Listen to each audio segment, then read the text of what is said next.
Man United have just lost against Man City after Rashford scored a worldie goal within the first 10 minutes. That was such an annoying performance because we actually played really well in the first half, and I think that the way we set up was perfect against a team like Man City. And we did the most important thing in that game, and that was to score first. We've seen in previous games that we have to score first in order to win a game. We have a chance of winning the game against Man City because if they score first, there was just going to be no way of getting the ball back from them, and we saw that within like the last 10, 20, 15 minutes of the game. When after Man City scored, they just were able to keep possession so well. What sucks even more is that for 45 minutes, I actually believed that we had a chance of winning that game. I sent a message to my friend saying, "Oh, we're gonna lose that game because we had Lindelof playing at left back, Bruno playing on the wing. Like this game is not gonna go well." And then within the first 10 minutes, we score a goal, and we were able to hold that up until half time. And the way that Ten Hag played in this sort of 4-4-2 system, where we basically played with a midfield of four, was just probably the best way that we could have set up against Man City. Now, was it flawless? Obviously not. Man City had quite a few chances where they could get into our box, and we saw they had the biggest chance when Haaland missed that open goal somehow. But the chances that Man City were able to create, other than that Haaland chance, weren't really too clear cut. They were able to get into our boxes and get into good spaces, which we should have done better on. But they never really had a proper, clear goal scoring chance in that first half. I actually felt confident in that first half because it looked like for the first time in forever we were not afraid of Man City. We were not afraid to play out. We were not afraid to just string a few passes together and keep the ball and let Man City try press us. And I think Onana did really well in that game. He was the one who played that massive ball up into Bruno Fernandes, I think it was. And I don't know what Man City were doing that with that high line. I think they must have made a stupid mistake or something. But Onana's passing throughout the first half and his saves and his confidence really helped us in that game. But when we stepped out into the second half, Man City clearly had a very good halftime talk and were able to exploit probably our biggest weakness, which was having Lindelof at left back. Let's look at the first goal that Foden scored. Now we have to understand that Lindelof is not a left back, and he probably is still our third best option at centre back after Varane and Martinez. But we kind of left Lindelof out, hung out to dry by playing him at left back and isolating him 1v1 against Foden. Now you gotta give a lot of credit to Foden, he's a fantastic player, but everyone knows Foden is left footed. The way Lindelof was defending him was he was positioning his body such that Foden would be more inclined to cut inside, which means that he's going to go onto his left foot. Now, a proper fullback maybe it would have adjusted himself to probably let Foden go down the wing onto his weaker right foot. But what Lindelof did in terms of letting Foden onto his left foot isn't actually necessarily the wrong thing to do. Now, if you look at the goal, Lindelof clearly positioned himself once again to let Foden in on his left foot, which isn't a bad thing as long as you have midfield backup to clamp him down when he cuts inside. It's basically what teams do to us when Rashford tries to cut inside, or Garnacho tries to cut inside, or Anthony tries to cut inside. You need Mainu, Evans, McTominay, whoever's in that position to just swarm around Foden so that he has nowhere to go. But what you see that we did is Lindelof doesn't have the mobility to catch up to Foden and accelerate to Foden as he's cutting inside, like a normal fullback would. His agility and mobility to run with Foden like a normal fullback isn't there. So he needs the help of McTominay and Mainu in particular, I think in this scenario for the first goal, to help him out and double team on Foden when Foden cuts inside. If you look at the goal, McTominay does this weird thing where he kind of just ran past Foden and let him inside. And that just meant that Foden was easily able to just come inside and that just led Foden to just come inside so easily and produce a marvellous finish into that top corner. Around Mainu, who, to be fair, couldn't really do anything in that situation. But you want Mainu and McTominay, either one of them, to ensure that their positioning is right, such that if Foden were to cut inside, they would be there to tackle him, and none of them were there. You cannot leave Lindelof out to do that job on his own. He is not a left back.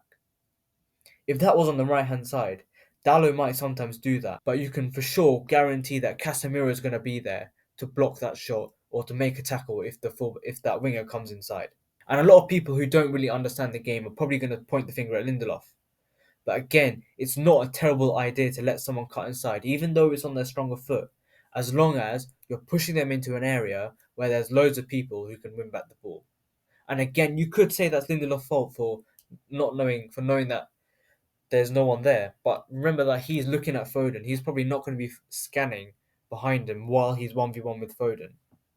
He has every right to expect there to be a midfield behind him, such that if he's positioned himself to let Foden cut inside, he can be safe to know that there's people behind him who are going to cover for him. Now, on the second goal, that was an easily avoidable goal if we had just followed the runners. And I think it was Casemiro to maybe blame for that. Foden had now switched over to the left hand side because Dalot had moved over to left back. And now with Dalot at left back, you have someone who is capable of being as agile and as mobile as Foden was. And we see Foden, and we saw Dalot let Foden cut inside as well. But Dalot was quick enough and mobile enough to keep up with him and not let Foden get a yard on him so that he could produce a cross or a shot. Foden moved over to this left hand side inner channel and played a simple 1-2 and was able to just run away from Casemiro. And as that happened, I literally said out loud, follow the runner. Foden got the ball and scored. Simple 1-2, simple football. And I understand 1-2s are really, really hard to defend. I'm not going to lie, they are really hard to defend. But you got to have.